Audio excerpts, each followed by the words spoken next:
Bueno, buenas tardes, bienvenidos todos a la charla.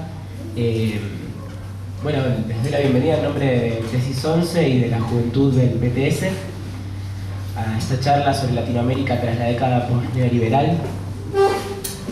Contamos con la presencia de Sergio Moisen, que es un compañero de México, docente de la Universidad Nacional de México, se está doctorando en estudios latinoamericanos, es dirigente del movimiento de los trabajadores socialistas de México.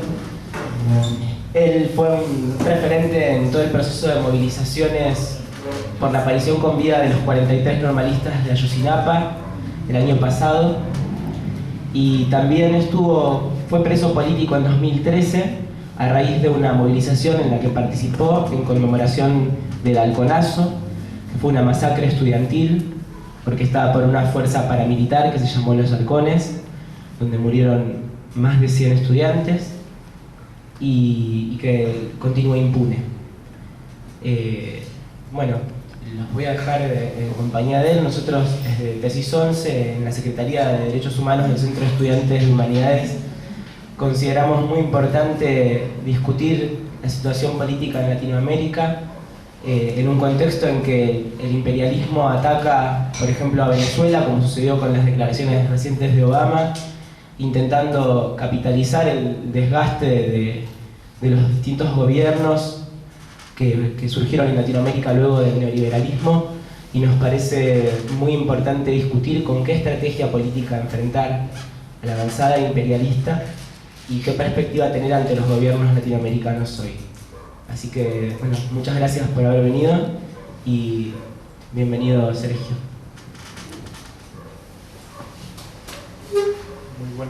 Muy buenas noches. ¿Ahí se escucha bien atrás? Sí. Bueno, agradeciendo a los compañeros de Tesis 11 y de la juventud del PTS de Bahía. Yo me encuentro acá porque estamos realizando una conferencia internacional de la organización de la cual somos parte, del Partido de los Trabajadores Socialistas en México.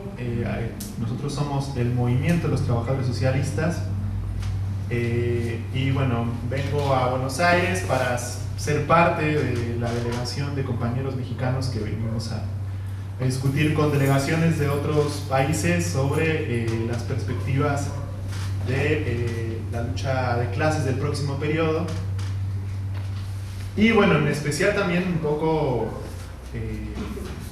para contar y difundir la lucha que estamos desarrollando en mi país, que como ustedes saben es una lucha que ha despertado la simpatía de todos los oprimidos del mundo. En Argentina yo supe que se hicieron protestas y decenas de jornadas de movilización. Hoy los familiares de los 43 están en Europa, aún exigiendo la presentación con vida de nuestros 43 normalistas desaparecidos.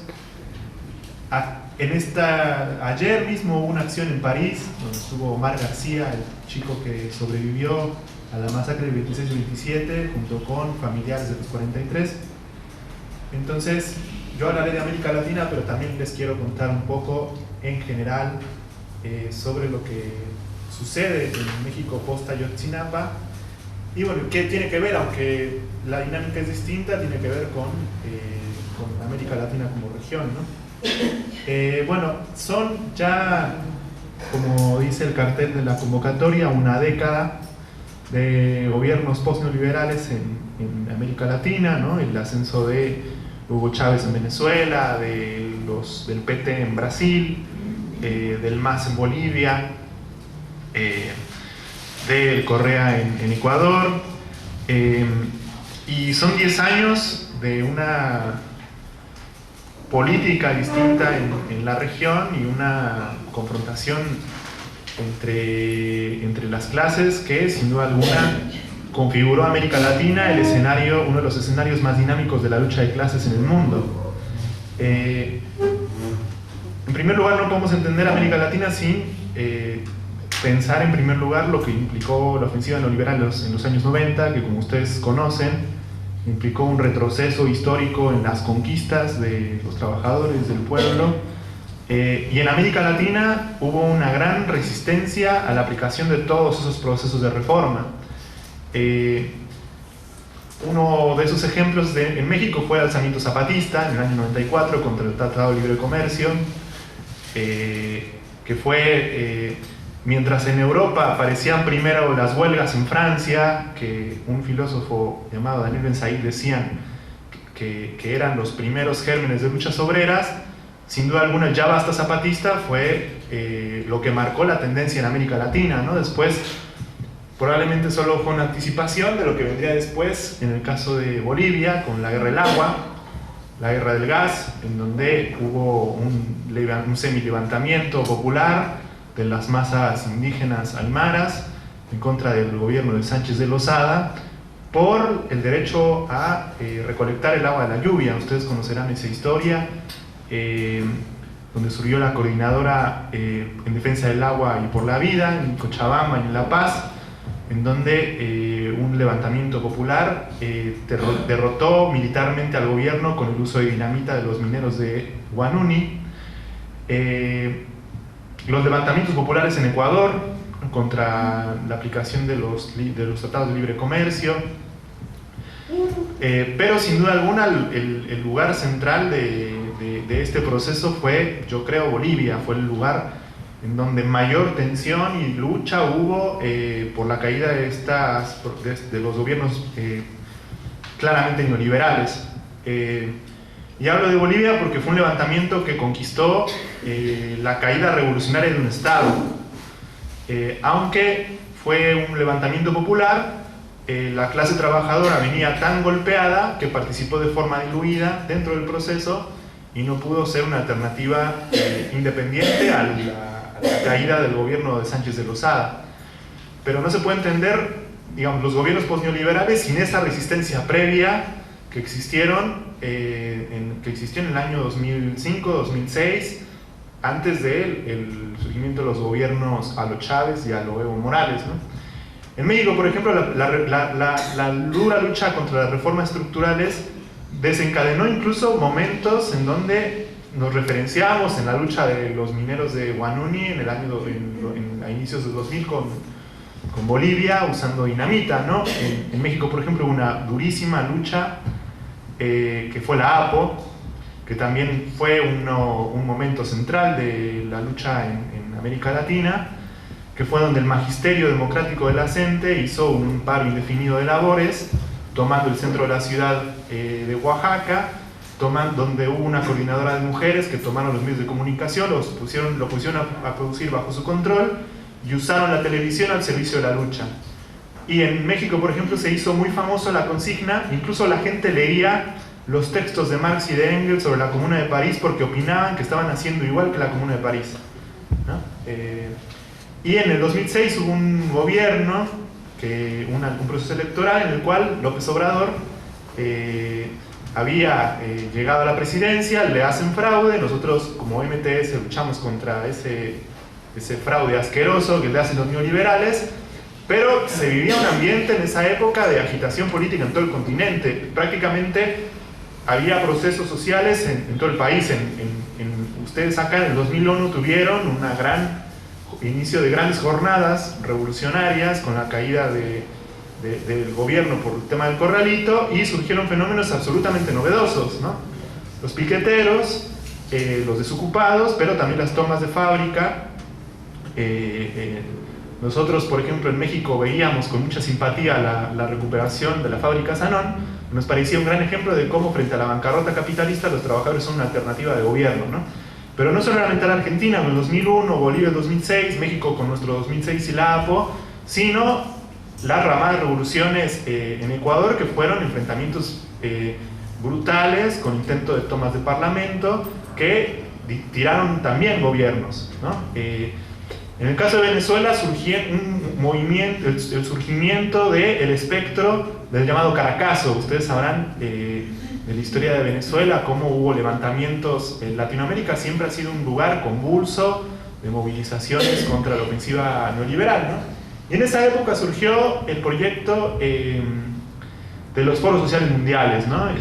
Cuyo centro fue Porto Alegre, que recuperó el llamado del Ya Basta Zapatista, en donde se nos decía antes que había que defender el derecho a los movimientos sociales, a defender lo social, es decir, a defenderse de las propuestas del periodo neoliberal, y en donde primó también ideológicamente, desde mi punto de vista, la teoría de John Holloway, que seguramente algunos de ustedes lo habrán leído, un intelectual que hoy radica en Puebla, de cambiar el mundo, ¿okay?, sin tomar el poder, ¿no? Es la influencia de la hipótesis autonomista, ¿no?, en donde se pensaba que con la conquista de lugares y espacios autónomos dentro del Estado central capitalista se podría gradualmente conquistar espacios de contrapoder.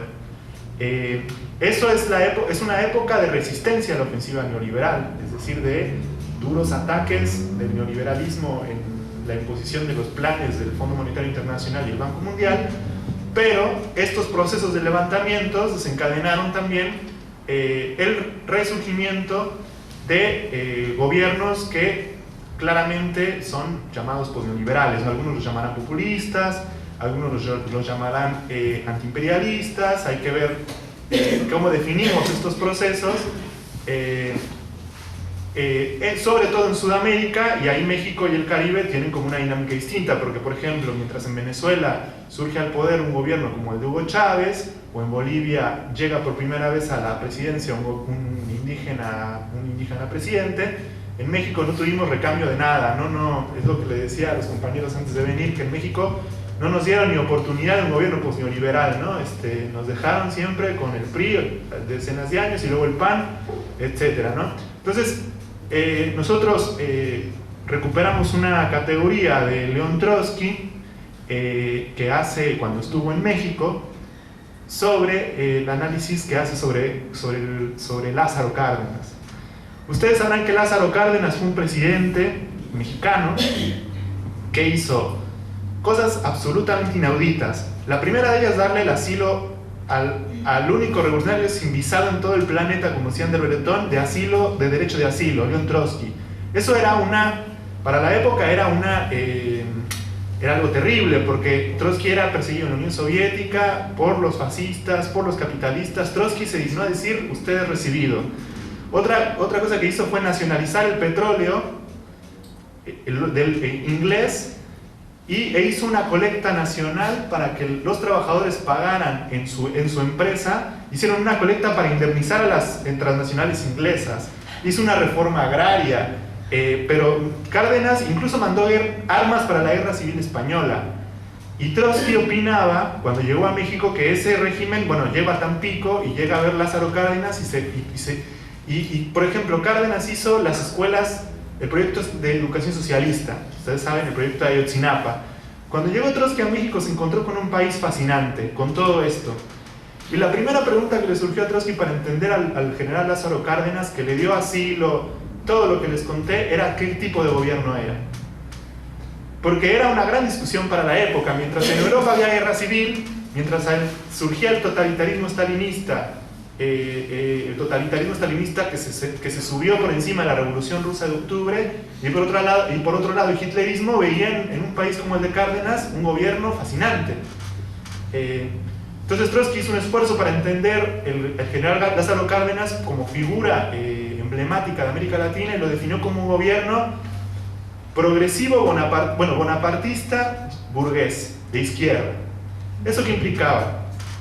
Que Cárdenas, por ejemplo, la estructura social latinoamericana era una estructura social dependiente, semicolonial y atrasada, en donde la burguesía nacional nunca en la historia había jugado un rol progresivo para nuestras regiones. Es decir, nunca había peleado por la independencia nacional. Era una burguesía antinacional, decía Trotsky, una burguesía que le había vendido las empresas, los recursos naturales, le había vendido toda la soberanía nacional a las empresas extranjeras, norteamericanas e inglesas, y producto de su debilidad debía de usar a la clase trabajadora y al campesinado para renegociar mejores marcos de relaciones de soberanía con el imperialismo.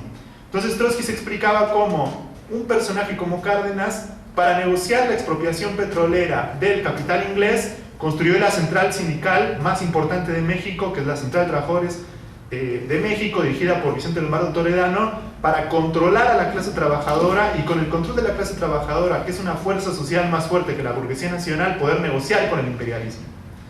¿Se entiende? Entonces Trotsky decía, este gobierno, el de Cárdenas, nosotros apoyaremos las medidas que nosotros consideremos sean de defensa nacional, pero opinamos que el proletariado tiene que ser independiente para defender esas conquistas. Entonces, por ejemplo, opinaba que el gobierno bonapartista sui generis, le llamaba Trotsky, es una categoría marxista que usaba Trotsky para entender los fenómenos de Latinoamérica, los consideraba gobiernos burgueses que, usando a la clase trabajadora, renegociaban mejores márgenes de negociación con el imperialismo. Y eso tenía un efecto, tenía distintos efectos. El primero que el control de la clase trabajadora en los gobiernos de tipo bonapartistas, bonapartistas de izquierda, nacionalistas, después se volvería en su contra, producto de la organización centralizada, disciplinada y burocrática de la clase trabajadora. Y entonces Trotsky decía que los gobiernos a lo Cárdenas la única forma, más bien, decía Trotsky, de conseguir la independencia nacional de los países latinoamericanos que son oprimidos por el imperialismo sería un frente único entre los trabajadores, el campesinado y el proletariado norteamericano que se rebele contra contra los oprimidos de América Latina. Yo lo que siento, regreso al presente, ¿no? Después de un dato cultural de Trotsky en México y sus características sobre el bonapartismo sui generis, es que en América Latina los gobiernos postneoliberales tuvieron características muy parecidas a lo que Trotsky definió como bonapartismo sui generis, ahora con distintas características. Porque una cosa era ser bonapartista sui generis en los 30, ¿no? Es decir, un gobierno que se enfrente con el imperialismo, en el marco de una guerra civil en Europa, en el marco de una gran crisis capitalista, porque está el crack del 29, en el marco de toda esa época, ahora, ¿no? Yo creo que era profundamente más antiimperialista Cárdenas, que hasta mandaba tropas a la guerra civil española, que los gobiernos posneoliberales actuales, que por una parte tuvimos movimientos de los cuales les hablé hace un segundo, que fueron después capitalizados por estos gobiernos, el de Evo Morales, el de Hugo Chávez, el de Correa, etcétera, que construyeron una ideología de tipo etapista, nacionalista, para capitalizar los proyectos que se impusieron en la movilización a inicios de la ofensiva neoliberal. Uno de los ejemplos más emblemáticos de esto, yo creo que es en el caso de Bolivia, ¿no? El vicepresidente Álvaro García Linera, un personaje que primero era autonomista, que estudió en México y ahora es el vicepresidente junto con Evo Morales, construyó la teoría, por ejemplo, del llamado capitalismo andino, ¿no? Entonces, García Linera opinaba que en Bolivia no se podía construir un Estado socialista, sino que se deberían hacer reformas graduales para un capitalismo andino, un capitalismo indígena y aymara. ¿Eso que implicaba? Que si Cárdenas, por ejemplo, había nacionalizado el petróleo haciendo una colecta nacional en Bolivia, la nacionalización se fue a 50%, no se le nacionalizó todo la industria estratégica de los recursos naturales, sino que se compró el 51% de las acciones con indemnización y el otro 50% se dejó. Es decir, son medidas antiimperialistas que, si los mira uno en perspectiva histórica, son cada vez más degradadas. ¿Me explico? O por ejemplo, en el caso entonces García Linera decía que mejor Bolivia no estaba preparada para el socialismo, sino que estaba preparada para un capitalismo tipo andino, ¿no? Es decir, la recuperación de algunos sectores estratégicos de la industria, con indemnización obviamente, y aunque tienen fraseología antiimperialista, producto de su composición de clase, por ser un sector de la burguesía nacional oprimida, no van a enfrentar hasta el final a los estados imperialistas. Otro ejemplo es el caso de Venezuela, en el que surgió el ropaje teórico de la burguesía bolivariana, ¿no? Entonces, en el PSV, que era un partido muy parecido al que quería fundar, que quería ser como un partido centralizado de gobierno, partido único, sin tendencias ni nada. El PSV, con el gobierno de Chávez, nacionalizó también el 51% de las acciones de PDVSA, pero permitió, por ejemplo, que en las negociaciones el capital transnacional norteamericano invirtiera en la faja del Orinoco, en la Amazonía, en la mayor principal concentración de recursos naturales estratégicos de la zona, ¿no? Y además dijo que había una burguesía bolivariana combativa, ¿no? Que eran burgueses, empresarios, que opinaban que había que ser la patria de Bolívar en América Latina y tenían representación política en el PSV. Y si ustedes se acuerdan, en la lucha contra el golpe de Estado, que fue el primer intento de desmovilización de las masas de Venezuela, el golpe patronal, cuando el movimiento obrero apareció en la escena y regresó a Chávez a la presidencia, y cuando había posibilidad de ir hasta el final para expropiar los recursos estratégicos, Chávez lo que hizo fue inicialmente no conceder absolutamente nada al movimiento de masas que lo regresó a la presidencia, sino rediscutir con los imperialistas que les habían hecho el golpe, ¿no? Entonces, lo que yo les quiero decir es, en el caso del PT también, que es un ejemplo también muy importante, el rol que jugó Lula inmediatamente desde que entra a la presidencia no fue el de transformar las relaciones entre los capitalistas en el país, ¿no? La primera medida que tomó Lula fue la aplicación de una reforma a las jubilaciones y a las pensiones, y hoy nadie puede decir que el gobierno de Lula o el gobierno de Dilma es de izquierda. De hecho, hoy más bien lo que rondan más son las teorías que opinan que Brasil juega un rol de semi-subimperialismo, si quieren, en la región, ¿no? El rol que juega Odebrecht, el rol que juegan las multinacionales brasileñas, por ejemplo, en el Caribe, del cual vamos a hablar al final, es también muy importante. Y hoy lo que estamos viendo en realidad es el surgimiento de movimientos que están demostrando que esos gobiernos posneoliberales que intentaron capitalizar los movimientos de protesta contra el neoliberalismo están en franca crisis, ¿no? Es decir, no solo no son bonapartismo sui generis en la Cárdenas, sino que son cada vez más degradados, sino que también ya mostraron la incapacidad para resolver los problemas acuciantes de las masas. En Brasil, por ejemplo, a 10 años del gobierno de Brasil potencia, del Dilma y de Lula, vimos en junio del año pasado un proceso de movilización impresionante en todo el país por el alza a la tarifa del metro y por el tema de los Juegos Olímpicos.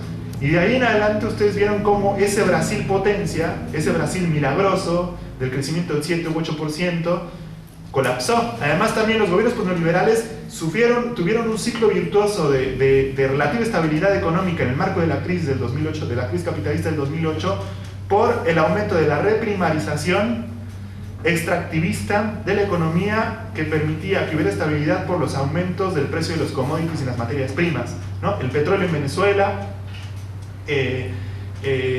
los recursos naturales en Bolivia, ¿no? La industria de la energía en Brasil, ¿no? Pero eso también está completamente en crisis. La crisis del 2008 hoy está en un impasse en el que los precios del petróleo y los precios de los commodities vinieron abajo.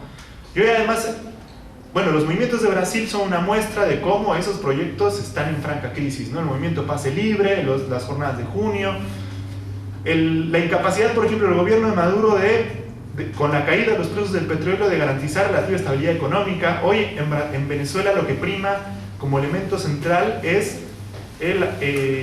la inflación, la carestía de la vida, la especulación financiera,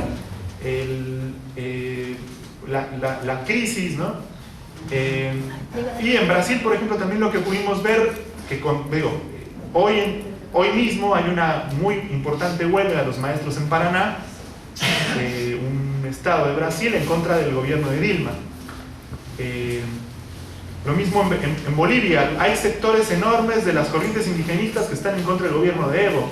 Sabrán que, por ejemplo, los yucares de todo el TICNIPS de la Amazonía boliviana que han sido duramente reprimidos por el gobierno de Evo Morales y por el gobierno de García Linera, opinan que ese gobierno expropió las movilizaciones del año 2000 y los están dejando sin sus bosques, porque el gobierno de Evo Morales y el gobierno de García Linera aprobó la carretera IRSA junto con el gobierno de Brasil y Odebrecht.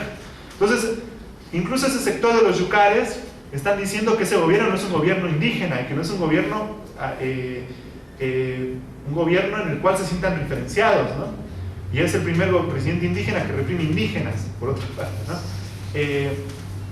O en el caso de Argentina, que también es especial porque tuvieron en 2001 una crisis de régimen enorme, desocupación, y el gobierno de los Kirchner, que logró relativa estabilidad, el gobierno de los derechos humanos y el gobierno de un gobierno democrático, digamos, de centroizquierda. Hoy también miles de personas han hecho experiencia con ese gobierno y no lo consideran más una alternativa, sea por derecha o por izquierda. Digo, hoy el Frente de Izquierda de los Trabajadores ha hecho una importante elección que ustedes conocen mejor que yo y que más bien yo vine a conocer, pero que se expresa en Mendoza, donde incluso el compañero Nicolás del Caño le ganó al partido justicialista en las PASO, ¿no? Y este fenómeno de politización además se expresa en la crisis de este tipo de gobiernos de dar salida a las aspiraciones del movimiento de masas que se expresaron a inicios de la época neoliberal, ¿no? Ahora, en ese marco, Obama había tenido una línea muy ofensiva a inicios de los gobiernos postneoliberales, ¿no? ¿En qué marco venía la estrategia de la hegemonía norteamericana, ¿no? Del empantanamiento en el mundo árabe, con la crisis en Irak, la crisis en Afganistán, y hoy, hace unos días, en la conferencia de Panamá, le dio una mano a Raúl Castro y salió en primera plana de todos los diarios internacionales como una nueva política de buena vecindad, ¿no? De buena vecindad para América Latina, ¿no?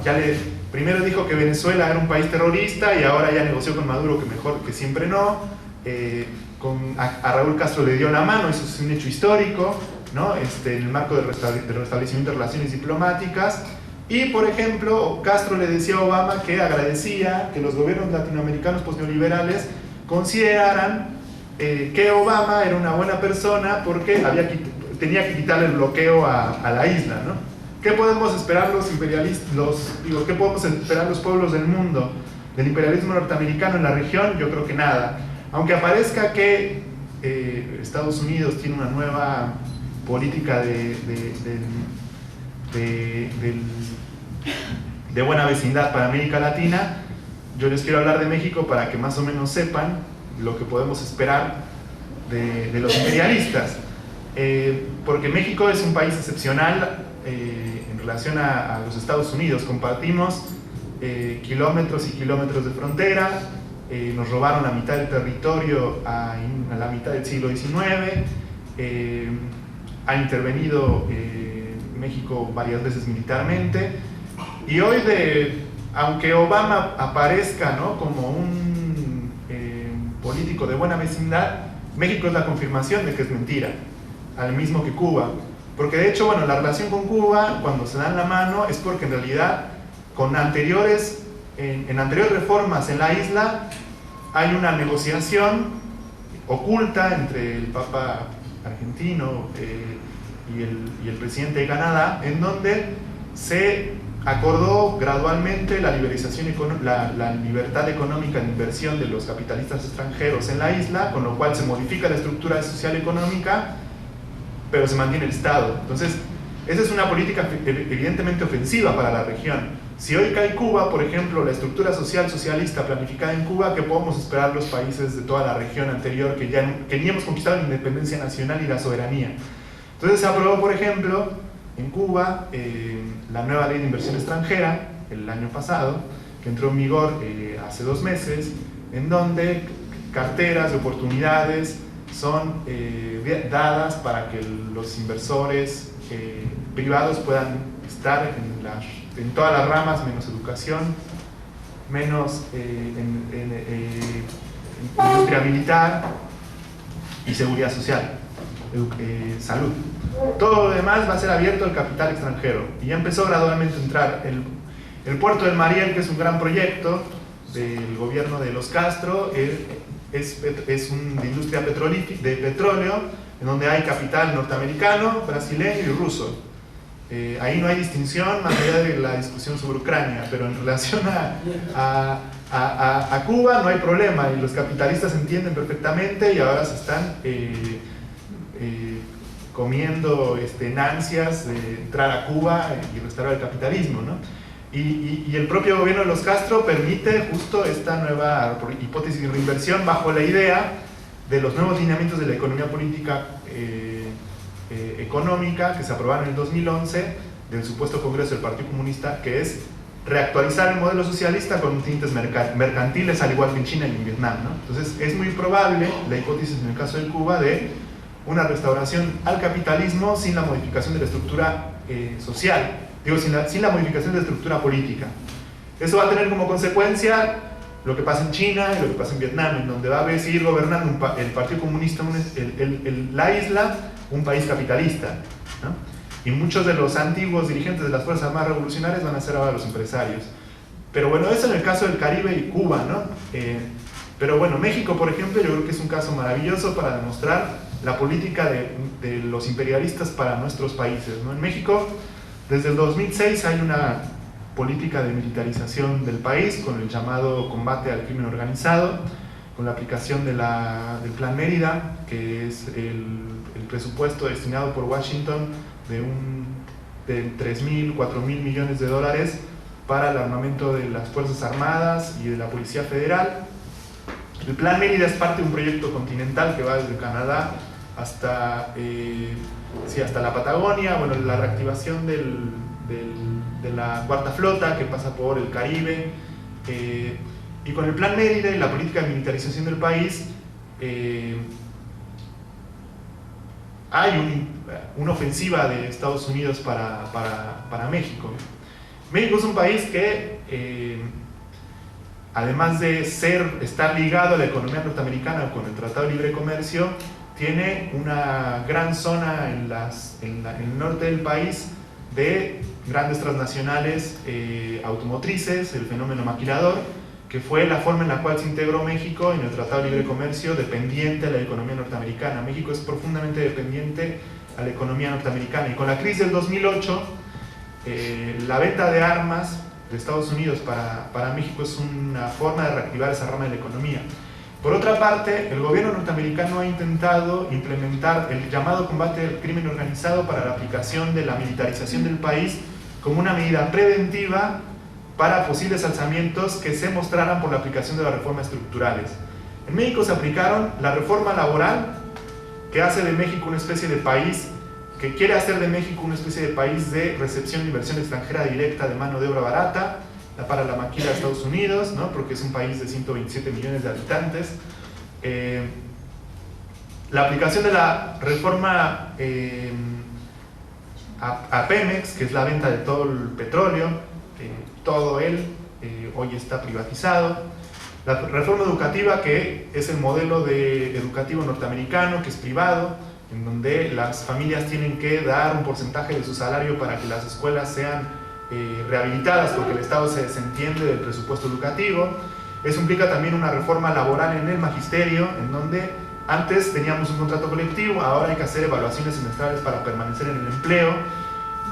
Y en eso México cambió brutalmente su carácter y su rostro con la aplicación de estas reformas. Aumentó el desempleo, el petróleo fue vendido, el magisterio fue duramente golpeado en su salario, y además está el fenómeno de la violencia, ¿no? En donde México, por compartir kilómetros de frontera con Estados Unidos, y Estados Unidos ser el principal consumidor de droga, México se convirtió también en un exportador de mercancías ilegales, es decir, de drogas, goma de opio, marihuana, drogas sintéticas, que además hizo que México fuera dependiente incluso en la exportación de este tipo de mercancías ilegales. Y como toda mercancía ilegal, más bien como toda burguesía, compiten entre empresarios capitalistas, ¿no? Solo que como es una burguesía ilegal, compiten con métodos no convencionales. La burguesía legal que vende sus mercancías compite con publicidad, ¿estamos de acuerdo? En México, como la burguesía ilegal del narcotráfico es ilegal, compite por métodos lumpenes, es decir, por la vía de construcción de grupos paramilitares o de grupos de hacienda que imponen impuestos para salir de la marginalidad. Más o menos, hay autores que opinan que el narcotráfico tiene un porcentaje del 10% del Producto Interno Bruto del país. y es tan inestable, producto de su relación ilegal, que intenta convertirse en burguesía legal, por ejemplo, con el lavado de dinero, comprando empresas de otras ramas. Es decir, es una burguesía ilegal inestable, que compite entre sí y que incluso el Estado participa del negocio con una rama del narcotráfico por el monopolio del trasiego, de consumo, de venta y de importación de droga hacia los Estados Unidos. Por eso en México, además, el gobierno está usando la política de militarización del país de los Estados Unidos con la asociación con los cárteles de narcotráfico para el control de todo el monopolio de la droga. Y por eso además este gobierno está completamente descompuesto. No solamente es lo federal, es decir, con la implementación del Peña Nieto, que fue electo por las empresas de televisión, por Televisa, por TV Azteca, etc., sino que se expresa hasta lo municipal, como fue el 26 y 27 de septiembre en Iguala Guerrero del año pasado. Entonces México está profundamente descompuesto por una implementación de los planes de Washington para, con la política prohibicionista, al mismo tiempo de que militariza las zonas estratégicas del país con la venta de los recursos estratégicos, porque por el producto de la llamada guerra contra el narco, los estados más militarizados son Michoacán, en donde están las zonas petroleras, las zonas centrales estratégicas en donde hay más militares, ¿entienden? Entonces, la guerra contra el narcotráfico, la supuesta guerra contra el narcotráfico, implica toda una operación ideológica. Eso implica que el Estado combate el narcotráfico, pero el Estado en México no combate el narcotráfico. El Estado en México colabora con un sector del narcotráfico y se pelea con otros cárteles del narcotráfico para mantener el control monopólico del comercio de la droga. Entonces, es un Estado completamente descompuesto, que no se puede entender sin la política de militarización del país también. Por ejemplo, 3 datos simplemente. El gobierno mexicano compró el mes pasado 3.500 millones de dólares de armas. Dentro de esas armas compró un helicóptero, un llamado Cuervo Negro, que son los que se usan en la lucha contra insurgente. Van a mandar a varios cientos, no puedo decir la cifra con exactitud, al entrenamiento al Pentágono para la lucha contra los narcóticos. Y se aprobó una nueva ley de armas y explosivos que permite que la DEA, el FBI y la CIA puedan pasar la frontera armados. Y en esa guerra han muerto 160.000 personas, han desaparecido 25.000 y hay 1 millón de desplazados. Es una verdadera catástrofe nacional. Ahora, ante la catástrofe han surgido muchos movimientos contradictorios complejos en contra de la militarización del país. El primero fue el del poeta Javier Sicilia, que a lo mejor ustedes supieron, conocieron o escucharon, que era un poeta que en el 2011 su hijo fue asesinado en Cuernavaca, y era un poeta muy famoso ligado a las comunidades zapatistas. Y él, cuando matan a su hijo, convoca una movilización el 8 de mayo del 2011 en el cual llegan 150.000 personas de forma espontánea pidiendo el cambio de la guerra, de que no querían guerra. Yo recuerdo haber participado de esa movilización, que yo recuerdo que fue histórica, y después hicimos una caravana hasta Ciudad Juárez y otra hasta Guatemala para intentar hacer un plan de lucha para luchar en contra de la militarización. El problema residió en ese primer movimiento, fue que Sicilia se puso a dialogar con Calderón en el Palacio de Chapultepec para construir una especie de negociación sobre el tema de los narcos y la droga, etc. 2 días después, sus dirigentes fueron asesinados por grupos paramilitares. El más importante de ellos, Pedro Leiva, de la comunidad de Cheranos Tula, fue acribillado después de haber salido del palacio a unos días. Y luego, ese es un primer gran movimiento. El segundo es el de Ayotzinapa, que yo imagino que ustedes saben más o menos la barbarie. La cartografía es la siguiente: 26 y 27 de septiembre, un grupo de estudiantes que querían ir a la Ciudad de México a ir a la movilización del 2 de octubre, fueron acribillados por grupos de policías municipales del PRD, es decir, de un partido que se dice izquierda, que fue apadrinado por López Obrador. Dentro del palacio, dentro del partido, José Luis Abarca mandó un grupo de municipales y disparó a los estudiantes. Mueren 3. 43 de ellos son desaparecidos de forma forzada. 27. 28 de septiembre es encontrado Julio César Mondragón sin ojos y sin rostro. Imagino que vieron esa imagen, rondó, fue viral. Fue un chico, era un compañero del DF que fue a estudiar a Ayotzinapa y salió sin ojos y sin rostro. Él, por ejemplo, no sale en el conteo de la PGR. Después son encontrados 2 cuerpos más, Daniel Solís Gallardo y otro compañero de la Normal Rural. Después se descubre que también la policía municipal disparó a civiles en un automóvil, en un camión, que eran de un equipo de fútbol. 2 días después, que fue el primero, ya no recuerdo bien, se encontraron unas fosas clandestinas, donde había como 30 cuerpos de personas que no sabían quiénes eran. Y después sale la teoría de que fue el narcotráfico que se los llevó al basurero de Cocula, y después del basurero de Cocula los cuerpos son quemados, incinerados y echados al río. Hoy, aunque ustedes no lo crean, eso todavía es motivo de discusión. La PGR dice que esa es la verdad histórica.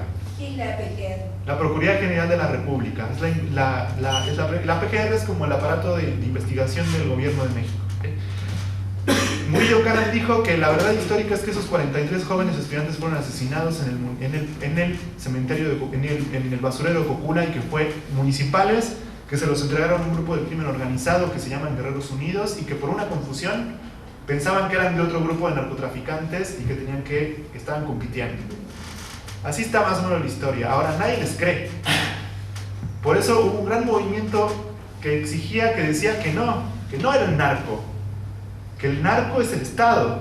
Entonces la consigna de fue el Estado es una consigna muy fuerte, es central en el movimiento. Los familiares de Ayotzinapa, por ejemplo, se han encargado de desmentir cada una de las hipótesis del gobierno. La primera hipótesis: no se pueden incinerar 43 cuerpos en un basurero sin crematorios industriales. Y además hay investigaciones de Berkeley que demuestran que satelitalmente había lluvia ese día. No es posible.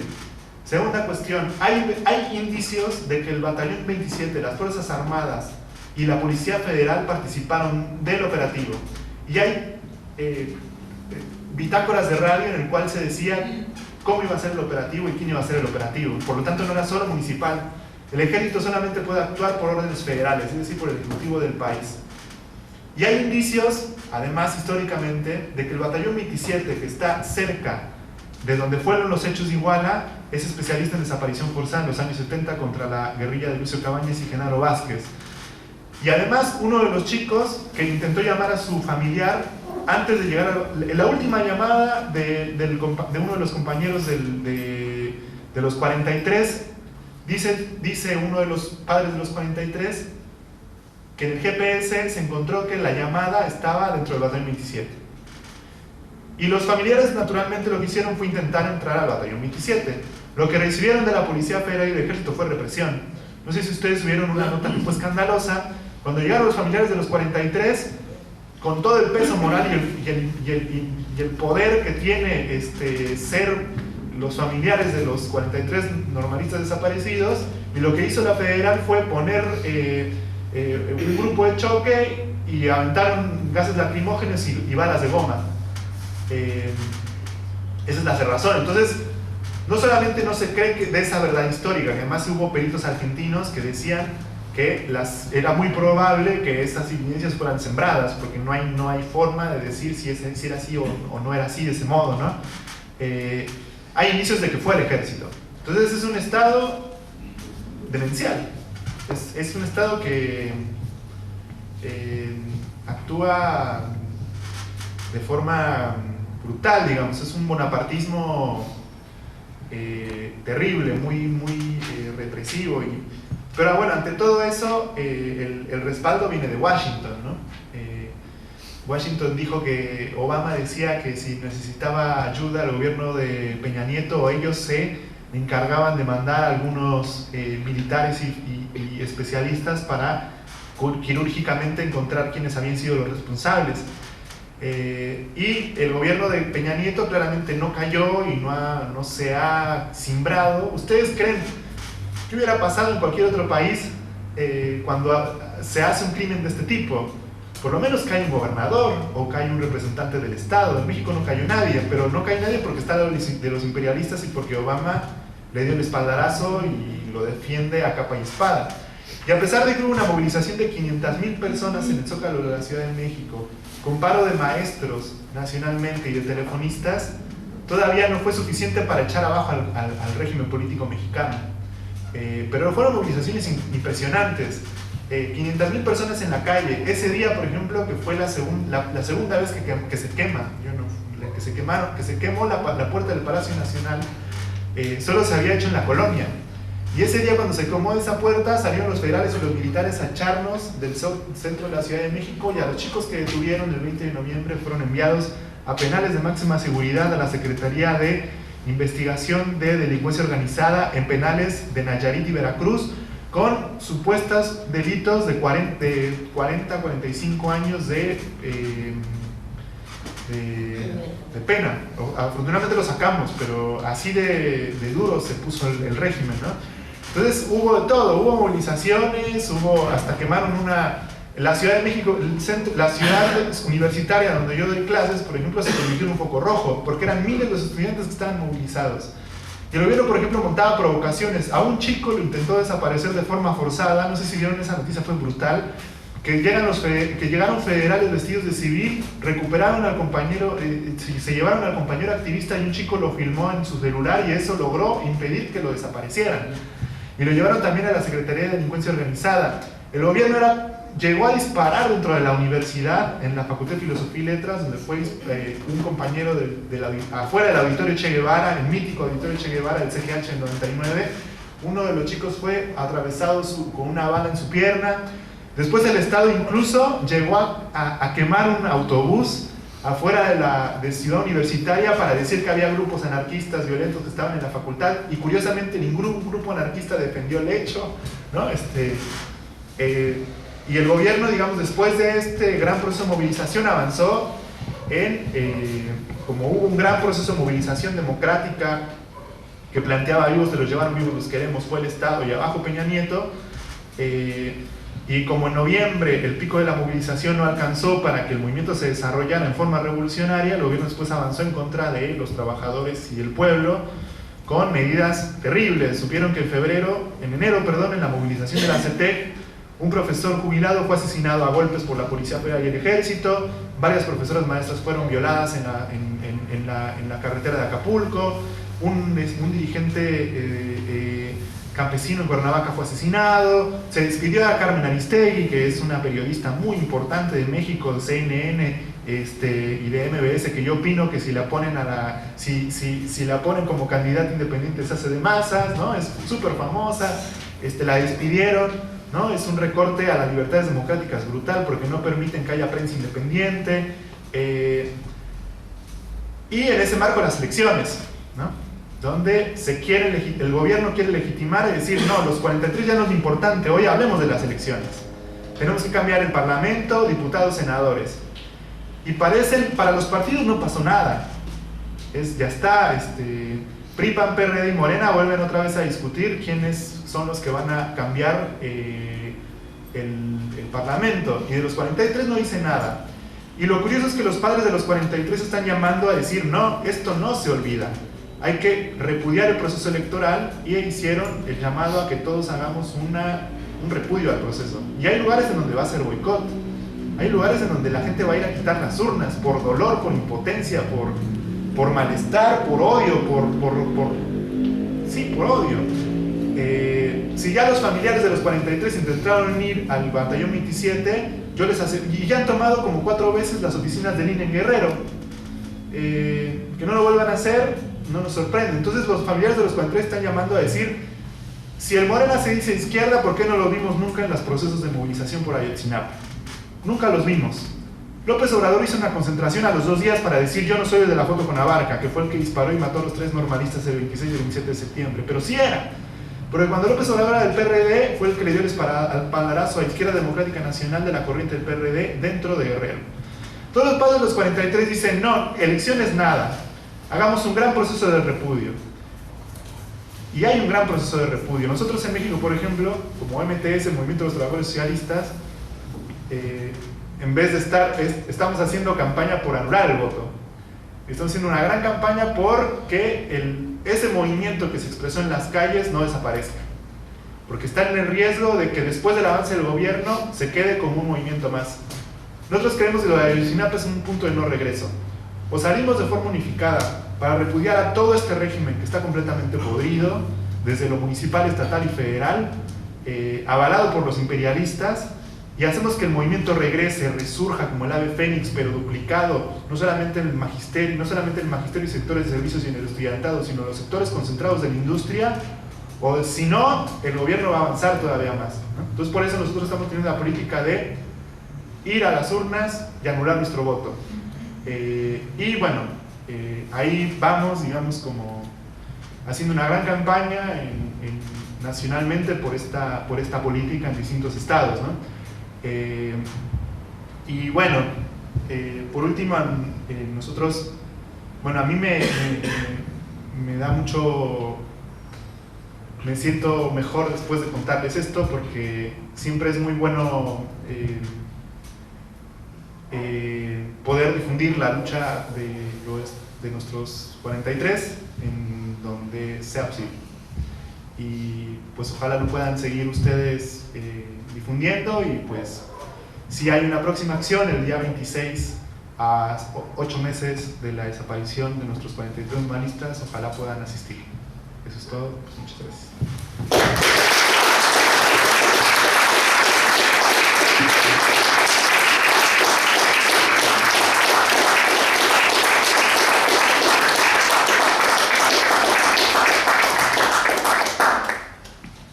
¿Alguien quiere hacer una pregunta? Vamos a acercar el micrófono.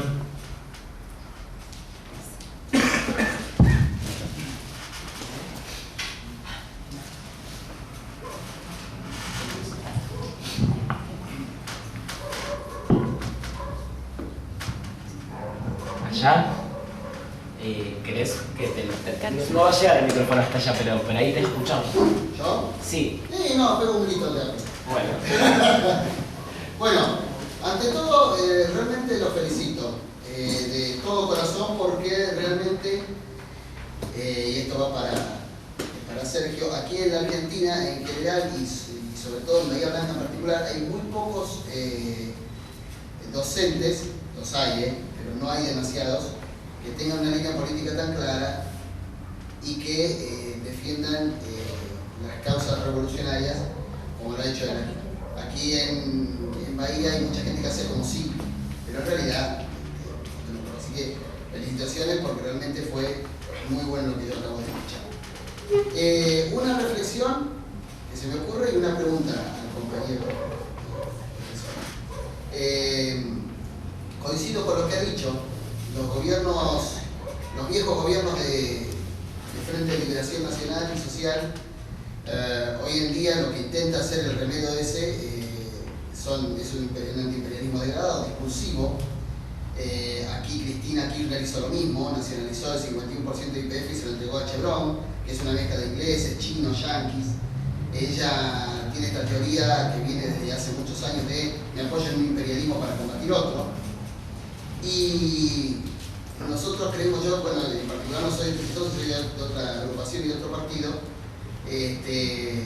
pero coincido con esto, ¿no? De tener en cuenta que estos gobiernos, el de Evo, el de Chávez y demás, han sido frentes de liberación nacional que han cumplido, o frentes, digamos, con tendencias de izquierda, con un sector de la burguesía nacional, que en algunos casos han cumplido un papel que puede haber sido interesante, como Evo y demás, pero que se han agotado, porque los frentes que dirige la burguesía nacional, si los frentes de liberación no lo dirige el proletariado, la clase obrera, esos frentes no los hegemoniza.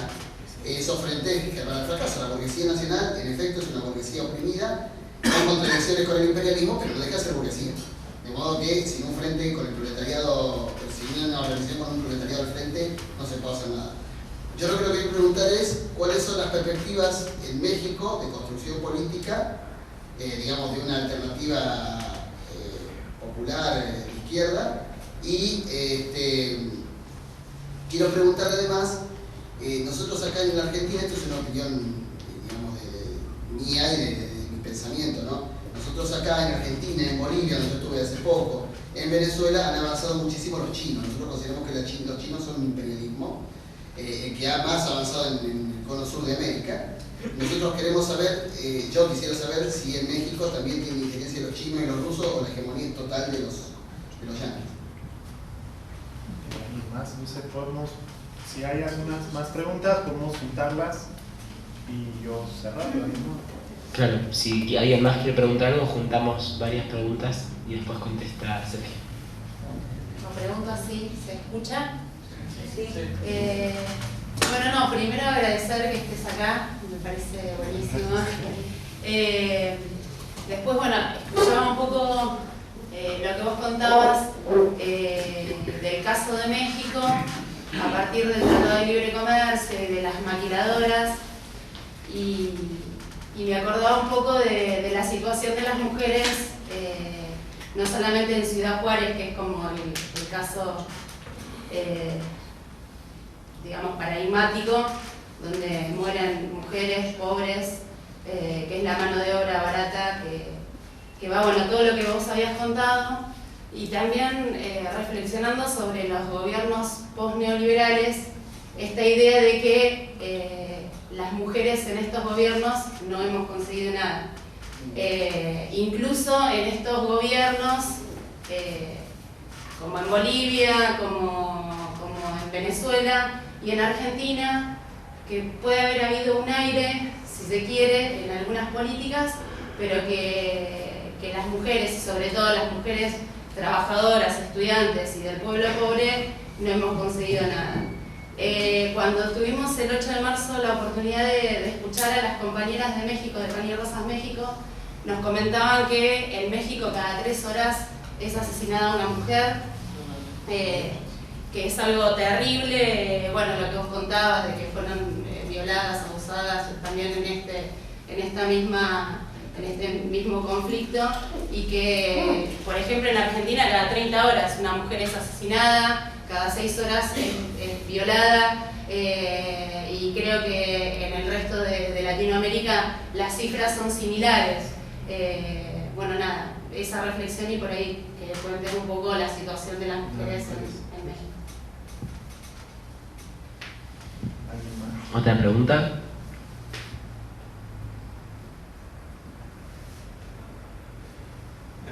No, yo quería, un poco por lo que decía, bueno, capaz porque vos también sabrás mejor, digo, ¿qué rol ha tenido el movimiento zapatista y cómo han llevado toda la cuestión de Ayotzinapa, digo, del zapatismo, que se ha impulsado algún tipo de acción, o, digamos, qué rol ejercieron, digamos?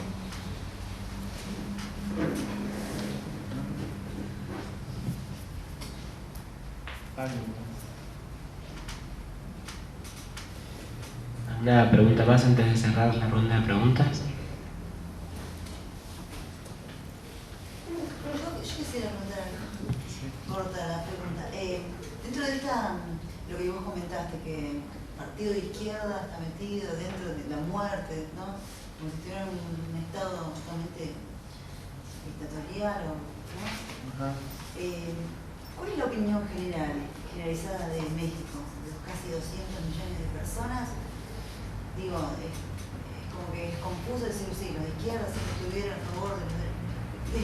¿Se confunde ahí o se sabe bien quién es de izquierda y quién no? ¿O se sabe que el Estado, obviamente, la opinión, ¿cómo se, muy buena pregunta. ¿Cómo se plantea eso? Porque yo tengo amigos de México que no son de ningún partido y bueno, y hablan en contra del gobierno mexicano, del Estado, no tienen ninguna opinión. Yo creo que ellos no son de izquierda, porque conozco, pero tienen esa opinión formada. Digo, ¿está bien esa opinión general dividida, que saber bien qué es uno y qué es otro?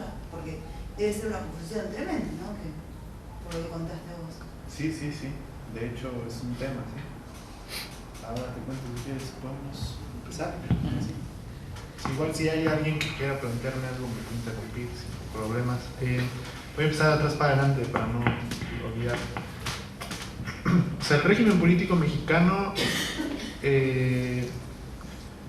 tuvo 80 años de PRI, del PRIAT, del gobierno del Partido de la Revolución Institucional, que surge del proyecto bonapartista sui generis de Cárdenas. Ese es su... Bueno, no surge ahí, ese tuvo su centro de madurez. El Partido de la Revolución Institucional sufrió oposiciones muy importantes en los 70s, ¿no? En la época los 70s como ensayo general en prácticamente todo el mundo, ¿no? El 68 mexicano fue el símil al 68 francés. Tuvimos nuestra expresión de insurgencia obrera, como si aquí el Citrax y Tram, en México fueron la insurgencia electricista del Stern, y también tuvimos nuestros focos guerrilleros armados, etcétera, ¿no? Aunque no tuvimos dictadura, hubo una época que se le llamó de la Guerra Sucia, que fue de grupos paramilitares contra la insurgencia estudiantil y campesina y el movimiento obrero, que era la Brigada Blanca, que era una especie como una AAA, y López Rega, que era su centro en México era Nazar Haro. La oposición a todo ese momento político del PRI se fusiona en el año 89 con la fundación del Partido de la Revolución Democrática, que fue fundada por ex maoístas, ex militantes del Partido Comunista Mexicano de tradición stalinista y personas que se reivindicaban con el eurocomunismo. Y se funda el PRD en el año 89 con la figura del hijo de Cárdenas, padre, Cuauhtémoc Cárdenas. Entonces la gente opinaba que el Partido de la Revolución Democrática era un partido de izquierda, porque tiene un gobierno, porque tenía un proyecto, porque venían de ese tipo de marxistas que quitaron su discurso anticapitalista para después hacerse de la Revolución Democrática, ¿no? Entonces los 90s, perdón, fue dominado por el fantasma del voto útil. Entonces, es decir, hay que hacer que gane el PRD para que saquemos al PRI. Entonces siempre se le considera un partido de izquierda en general, ¿no? Ahora, ese partido tenía un programa democrático burgués, nacionalista de izquierda, pero ese partido que mucha gente opinaba que era de izquierda, ahora con Ayotzinapa mostró toda su podredumbre. Se liquidó como posible partido de centro-izquierda, si quieren. Y en la época del regreso de Peña Nieto, el PRD no fue oposición, inmediatamente se hizo del llamado Pacto por México, y el PRD avaló la reforma educativa, la reforma laboral, la reforma energética. Entonces imagínense, es una gran crisis política, porque es un partido que se decía izquierda, que agarró, disparó bajo su mando la presidencia municipal de Iguala a estudiantes normalistas, y hizo todo lo que pasó, o sea, y desapareció forzosamente a 43. Entonces la gente, el pueblo en general, cuando dice fue el Estado, está diciendo que todos son iguales, ¿no? Por ejemplo, el 60% de las personas se abstiene de votar. El 60% de los mexicanos no votan por abstención, porque no se considera representado en ningún partido. Entonces imagínense, 60% de personas se abstienen, el 40% va a votar. O sea, no es obligatorio ya. No, no es obligatorio, no. Es por convicción. Claro, sí, sabía. Claro, sí, pero 60%, o sea, lo que implica el fenómeno de abstención, 60% de personas que opinan que ninguno lo representa. Porque como todos los partidos en el Congreso no hay ninguno que sea distinto, todos son responsables de la catástrofe que hoy es México. Ahora, en Morena se dice que es distinto, pero lo que pasa es que hay fotos de López Obrador con el que fue responsable de la masacre de Iguala. Porque antes de que López Obrador se saliera del PRD y fundara Morena, él era parte de una corriente que apoyó a Izquierda Democrática Nacional, que es una corriente dentro del PRD en Guerrero, ¿no? Entonces, sí, de izquierda, más bien, la izquierda anticapitalista, hoy yo creo que más bien es la que emerge post Ayotzinapa. Yo creo que el MTS es una parte más, pero dentro de eso, digamos, lo que sucedió fue que la llamada izquierda dentro del régimen político demostró que son lo mismo. Entonces, el fenómeno de Ayotzinapa para mí es un caldo de cultivo para la emergencia de nuevas izquierdas con un discurso claramente de clase, anticapitalista, socialista, revolucionario, etc., ¿no? O sea, digo, más o menos te plantearía yo eso. Después, en relación al EZLN, el EZLN tuvo... Lo que yo te preguntaba, ¿eso la gente lo interpreta así o qué? ¿O dice los de izquierda hacen lo mismo? ¿Cómo es? No, es más bien yo creo que tiende a decir que todo el Estado es responsable. porque la consigna fue el Estado. Entonces, como el Estado, como todo aquello que se hizo responsable de la masacre. Pero después ellos ahora hay todo un movimiento, por ejemplo, que surgió por el tema de los desaparecidos. Porque no solo es Ayotzinapa. Entonces, la cuestión es que han surgido movimientos en los estados que dicen, fue el Estado los que están desapareciendo gente, nosotros vamos a hacer movimientos por la presentación con vida de todos los desaparecidos. O sea, nosotros somos la izquierda de lo que está surgiendo, ¿no? Y son un montón de movimientos. Yo lo interpretaría más o menos así, ¿no? Aunque, y después, bueno, hay otro tipo de... hay apoyo a luchas obreras, a la reforma del magisterio, contra los despidos. Yo más o menos lo interpretaría así. Con el ZLN ha tenido distintos momentos en su historia, ¿no? El primero, cuando se hizo la ilusión de que en el Congreso se podía aprobar los acuerdos de San Andrés, junto con el PRD de Cárdenas, sufre un duro revés.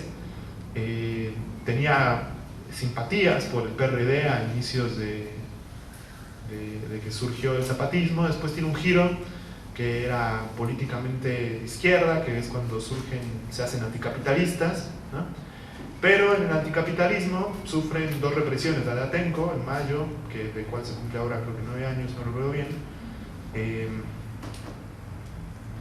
y tienen un giro que yo considero que es sectario en el sentido de que los zapatistas son los anticapitalistas y todos los movimientos que surgieron en el medio no merecían su atención. Por ejemplo, el día que surgió la lucha del ESME, que fue el despido de 45,000 trabajadores electricistas por parte del gobierno de Calderón, el ZLN, que tenía la posibilidad de incidir dentro del fenómeno y el movimiento, porque había sectores de trabajadores que simpatizaban con la comandancia del ZLN, dijo que ninguna lucha sindical era en sí mismo anticapitalista. Entonces, como ellos son anticapitalistas, vieron a la lucha de los trabajadores electricistas como una lucha casi reformista, de la cual no había que participar o abstenerse.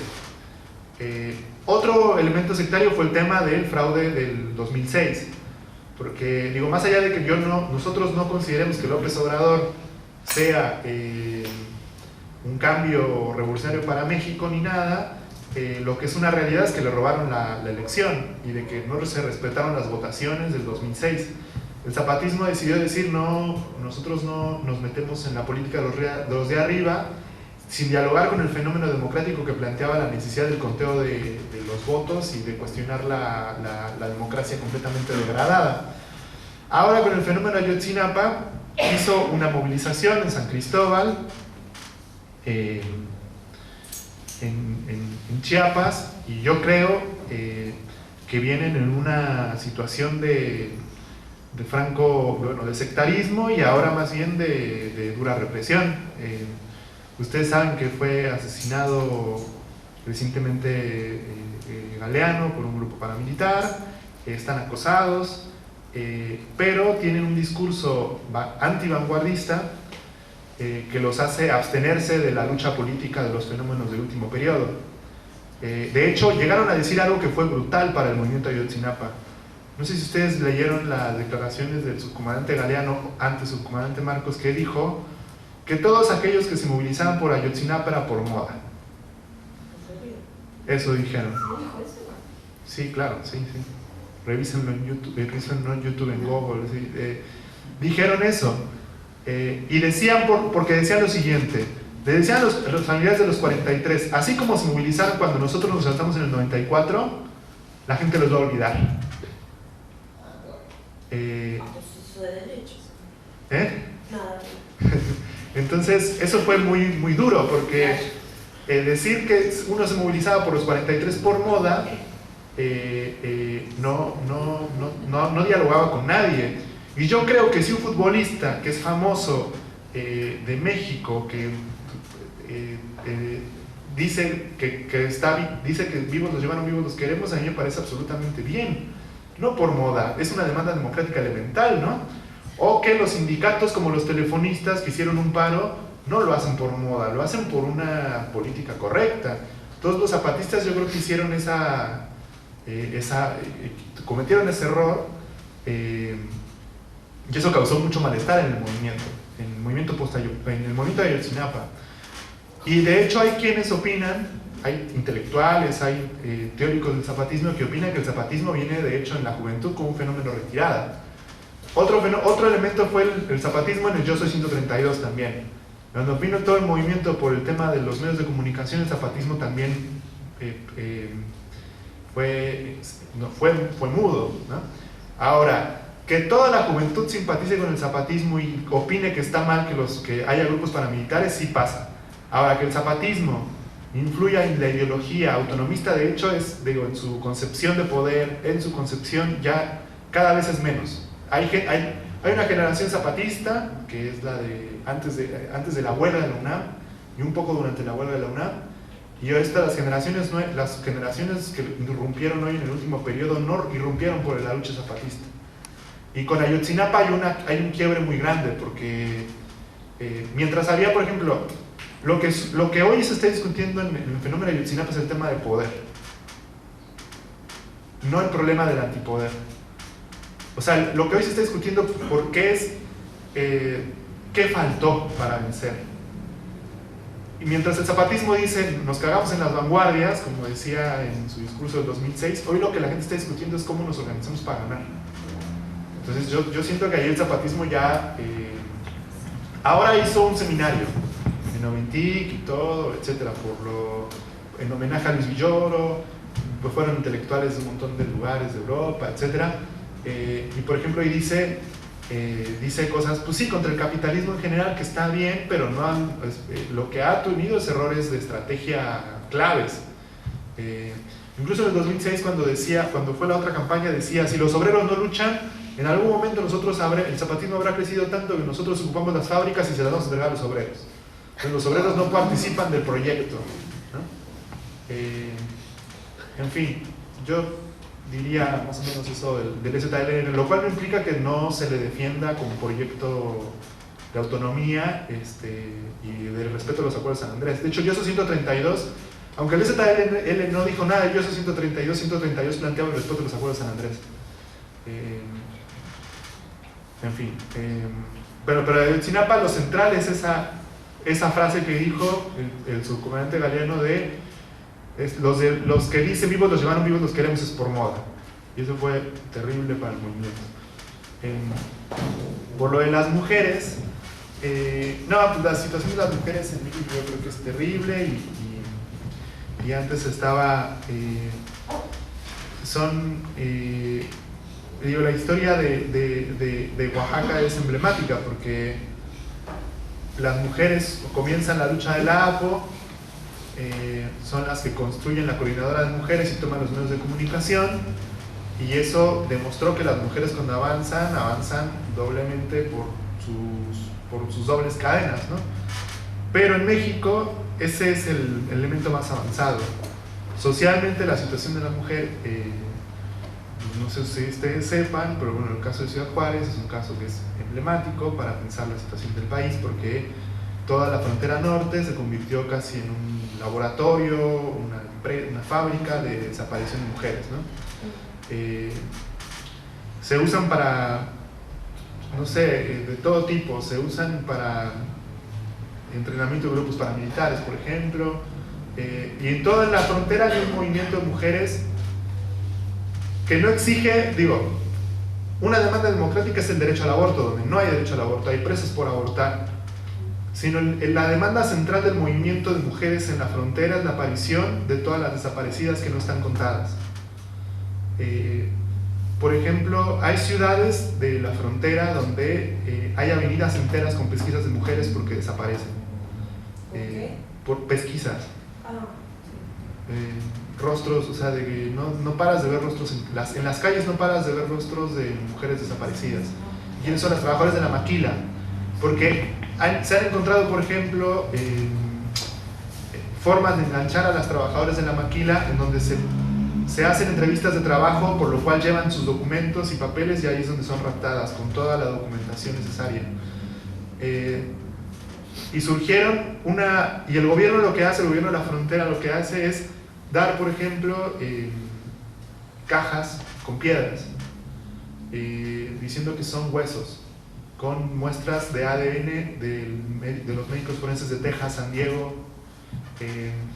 Y una ocasión, una mujer trabajadora de la maquila decidió abrir esa caja y encontró que no había huesos, sino que había piedras.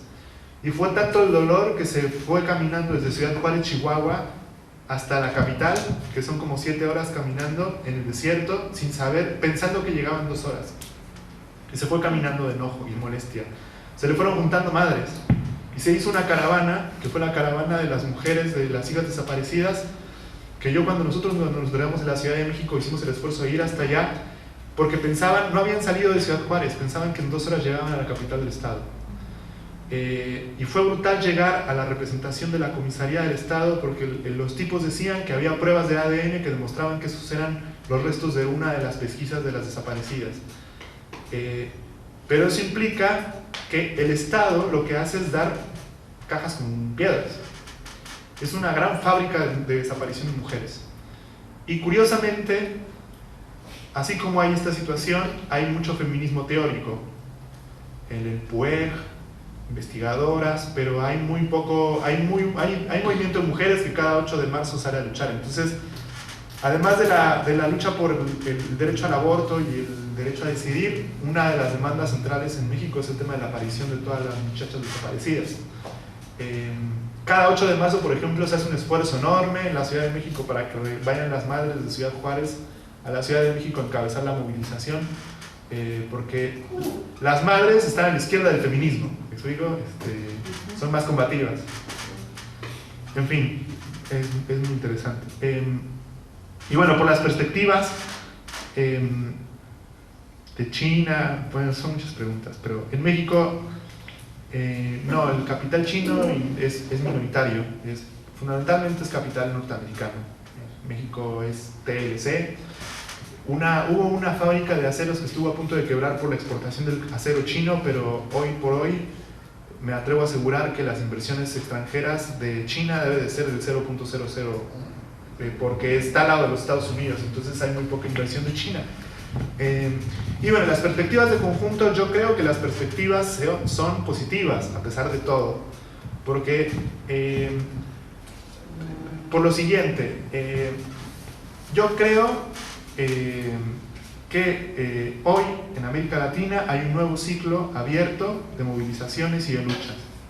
En México, por ejemplo, después de los 43 surgió la lucha de los jornaleros San Quintín, que son 45, más o menos 35.000, 40 y tantos, ¿no? Son distintas las cifras, pues entre 30 a 40.000. Trabajadores jornaleros en el norte del país que hicieron un paro indefinido, ocuparon la carretera Transpacífico que conecta Baja California Norte y Baja California Sur, y fueron duramente reprimidos, pero eso incitó a los trabajadores de la AFL-CIO de Estados Unidos a pelear por el boicot. Y si ya en Estados Unidos, bueno, está lo de Baltimore, una protesta enorme que declararon estado de sitio, y antes todo el movimiento por la lucha de los derechos de las minorías raciales, el I Can Breathe, etc. En Estados Unidos hay protestas. Está la lucha por la jornada de los $15 de la comida rápida, lo de Baltimore, lo de las protestas por el tema racial. En México está toda la Ayotzinapa, además de todo lo durísimo, hubo la lucha San Quintín. Hay luchas importantes dentro del proletariado industrial. Hubo, por ejemplo, una ocupación de fábrica la semana pasada en el estado de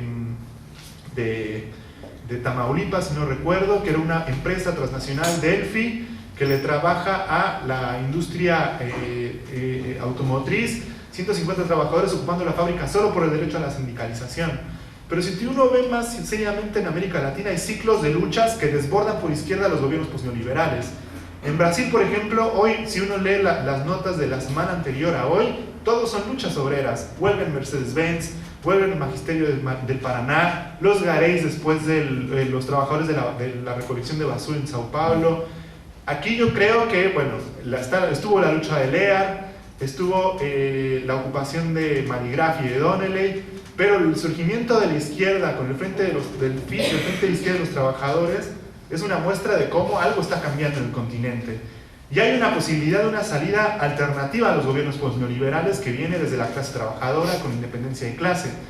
Nosotros, por ejemplo, hoy discutimos en nuestra conferencia internacional, que hemos hecho un viaje largo para venir acá a Buenos Aires y discutir, creemos que hay una posibilidad histórica de que surja de nuevo izquierda socialista, anticapitalista, con arraigo en la clase trabajadora, porque la clase trabajadora está mostrando nuevas sensibilidades de lucha y de lucha de clases. Y nosotros estamos poniendo al servicio de que solamente ya se demostró que conciliar con sectores de la burguesía nacional para enfrentar en mejores condiciones al imperialismo es una ilusión que se viene diciendo desde los años 50, en donde se busca una burguesía nacional de frente de liberación, en unidad antiimperialista contra los gobiernos opresores, que era lo que se discutía en los 50, y hoy opinamos que más bien los trabajadores merecen un partido independiente que pelee por sus derechos en perspectiva clasista e internacionalista, que pelee por la unidad de América Latina y con el proletariado del otro lado de la frontera de los Estados Unidos, que son nuestros aliados de clase. A mí me gustó mucho una pancarta que vi en las protestas en Baltimore que decía: Ayotzinapa, Ferguson, Baltimore, Palestina.